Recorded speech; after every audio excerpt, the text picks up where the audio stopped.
Kanti ke ngoku siqhagamshelana nentatheli yethu uSimphiwe Makhanya eseNkandla ke sive okuqhubekayo mvanje apho. Simphiwe, masikwamkele, ingabi njani ngoku imeko kwikhaya lalo wayesakubanga umongameli weli umnumzana Jacob Zuma?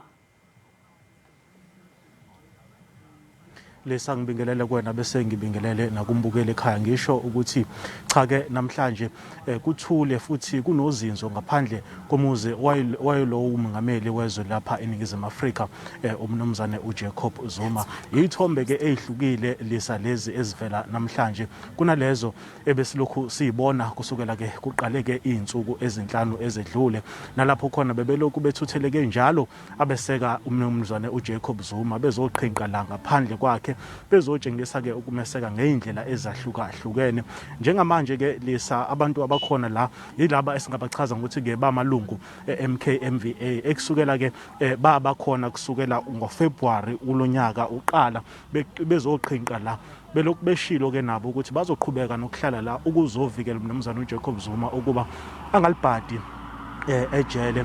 Ngizocela ke uzakwethu ukuthi akutshengise izithombe zabe izindaba abakhona la ngaphandle ibona ke kuphela ababonakalayo ngaphandle komuzi kaMnumzane uJacob Zuma. Baqhamuka ke eziteshini ezahlukahlukene ezinye ezalapha eNingizimu Afrika futhi ezinye zisakazela amazwe aphesheya kwezilwandle. Uzinzo ke namhlanje lukhona lapha eNkandla kodwa uma ungena nje kulomgwaqo okuwona okholela lapha emzini kaloyo umongameli wezwe umnumzana uJacob Zuma, amaphoyisa ke abethe chithi saka ebonakala ke enza isivimbamgwaqo ehlola izimoto ezingenayo lapha echecka ke ukuthi isimo ngakube siphephile yini kulabo abashayelayo. Uzokhumbula ke futhi ukuthi kuke kwanokukhathazeka ke kulezi insuku ezedlule ngokubonakala ke kwezinombolo zabantu ebeziningi belokhu betheleleke njalo lapha bephinde bephula ke nemigomo yeCovid-19 nekuyinto ke egcekwe kakhulu. Kepha ke namhlanje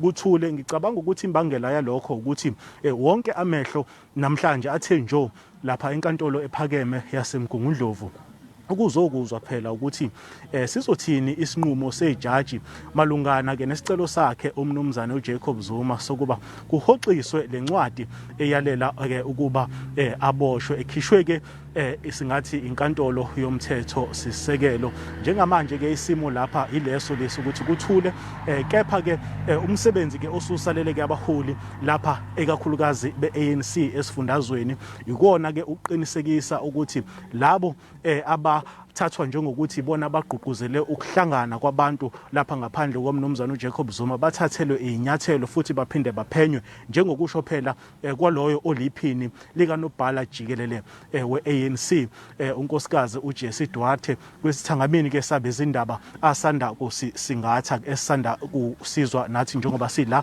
ngaphandle eNkandla. Sizoqhubeka ke nokubheka ukuthi isimo sihamba kanjani, kepha esingakusho nje manje ukuthi cha abekho abaseka umnumzane uJacob Zuma la namhlanje. Isimo sithule, kepha amaphoyisa noma imoto zamaphoyisa ziyabonakala ezilokhu zehla zenyuka uqinisekisa ukuthi isimo sabantu ababonakala la baphephile. Lisa sinjalo ke isimo lapha eNkandla. Sizoqhubeka ke sinkanise la sikubikele ke mbukeli ukuthi isimo sihamba kanjani njengalokhu phela kuqhubeka nokulalelwa ke kwesicelo sakhe umnumzane uJacob Zuma enkantolo ephakeme yaseMgungundlovu. Lisa Sibambe ngazibini kwintatheli yethu Simphiwe Makhanya eseNkandla.